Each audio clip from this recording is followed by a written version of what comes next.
You finish something you've been putting off. Instead of feeling proud, you think, well, it's not that impressive. You set a boundary. Within minutes, anyone could have done that. You make progress. Your first instinct? Move the goalposts. This isn't laziness, it's conditioning, and if you grew up with a narcissistic parent, this pattern runs deeper than you realize. Think about the last small thing you accomplished. What was your first thought? If you're watching this channel, it probably wasn't celebration, it was dismissal. This automatic response isn't random, it's a defense mechanism installed in childhood by someone who couldn't tolerate your natural joy. Today, we're exploring why you can't celebrate small wins, how it connects to self-esteem, and what Jung reveals about breaking this pattern. Watch a toddler take their first step. Their face lights up with pure joy. They don't think, well, everyone walks eventually. They celebrate because in that moment, it's everything Jung called this connection to the self, that core knowing of your own worth. Young children still have it.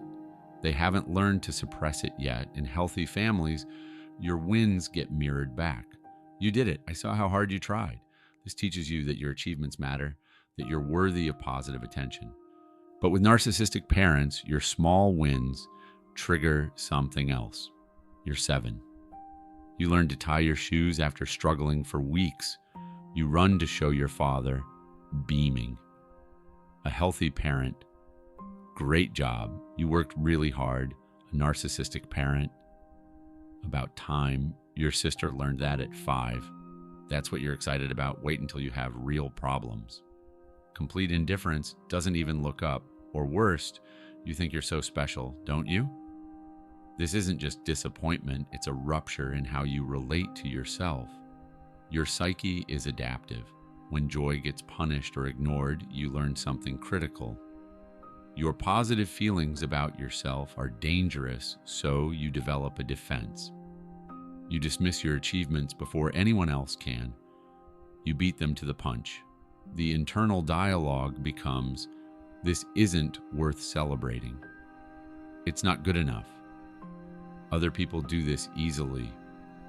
This is the shadow taking on a parental role. That critical voice isn't yours. It's the internalized parent who couldn't tolerate your authentic self. Jung distinguished between ego inflation and genuine self-esteem. Ego inflation is brittle, defensive, needs constant validation. That's what narcissistic parents have, fragile superiority that can't tolerate anyone else's success. Genuine self-esteem is what Jung called relationship with the self.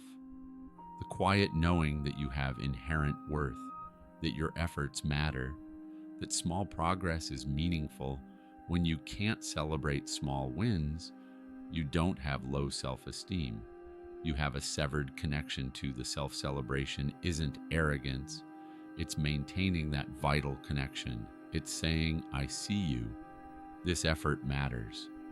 When that capacity is taken from you, you lose access to your most important source of nourishment, your own recognition. Here's the uncomfortable part. When you dismiss small wins, you're avoiding something in the shadow. If you truly celebrated, if you let yourself feel genuine pride, you'd have to confront 3 terrifying truths. 1, the grief of what you didn't get. When you celebrate now, you realize how much you needed it then, how absent it was. This grief is painful, so your psyche avoids it by maintaining the pattern to separation from the internalized parent.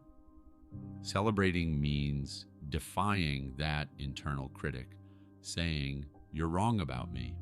For many, this feels like betrayal, losing the only connection you have, even though it's painful. Jung called this withdrawing projections. It requires tolerating the anxiety of standing alone in your own experience.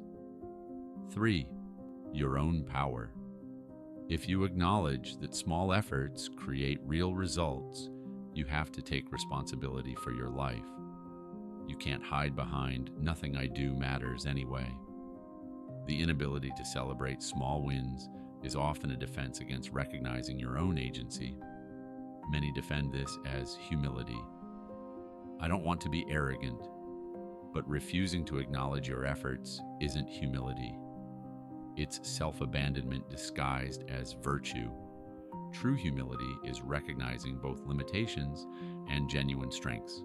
Seeing yourself clearly when you can't celebrate small wins, you're still caught in the narcissistic family dynamic, just playing the opposite role.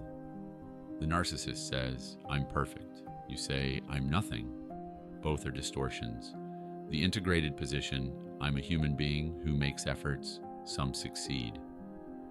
That's worth acknowledging. How to break the pattern. Step 1.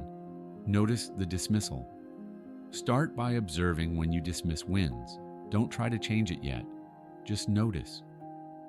I finished that task, but it's not a big deal. I spoke up, but I could have done better. Write these down. Whose voice is that, really?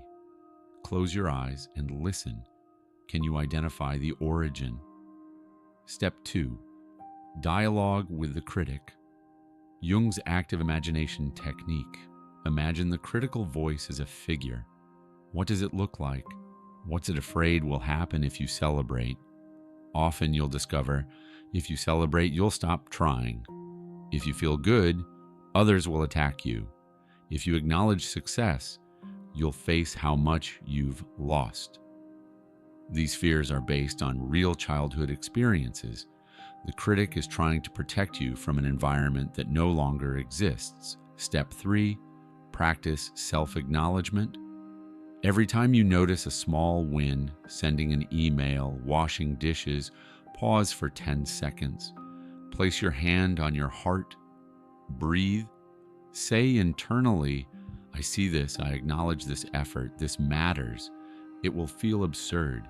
Your inner critic will mock you. Do it anyway. You're not trying to feel differently.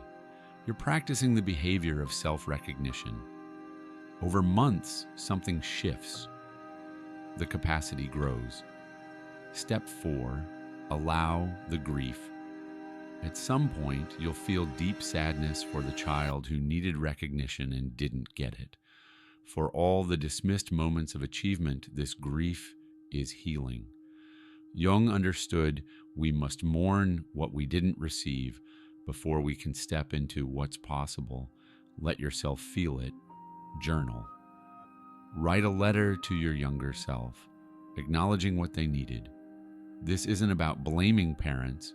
It's about honoring your experience individuation. Becoming yourself isn't about dramatic transformations. It's thousands of small choices to honor your authentic experience over internalized voices. Every time you celebrate a small win, you're doing something radical. Choosing your relationship with the self over your relationship with the internalized parent. You're saying, "My experience matters, my efforts count, I exist beyond my utility to others." This is terrifying if you've been conditioned to believe your worth is contingent on perfection, but it's also liberating, the integration. Jung emphasized holding opposites in tension, acknowledging limitations and recognizing strengths, striving for growth and accepting where you are, being humble and honoring your journey. The ability to celebrate small wins isn't ego inflation, it's integration. It's holding the truth that you're both imperfect and worthy of your own recognition.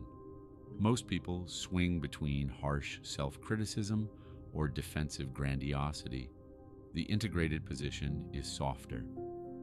I'm doing my best with what I have, and that's enough. Your challenge. What would change if you truly believed small wins matter? Would you take more risks? Be kinder to yourself? Make progress on things you've been avoiding because there's no point unless it's perfect? The inability to celebrate small wins isn't a character flaw, it's a survival mechanism that once protected you. But you're not that child anymore. What you need is courage to acknowledge your experience as valid. Even when no one's watching, even when it's not impressive, even when old voices say it doesn't count. This week, identify one small win. Acknowledge it to yourself for 10 seconds. Notice the resistance. Do it anyway. Learning to celebrate small wins isn't just about feeling good, it's about reclaiming your connection to the self, refusing to abandon yourself the way you were abandoned. That's the real work of individuation.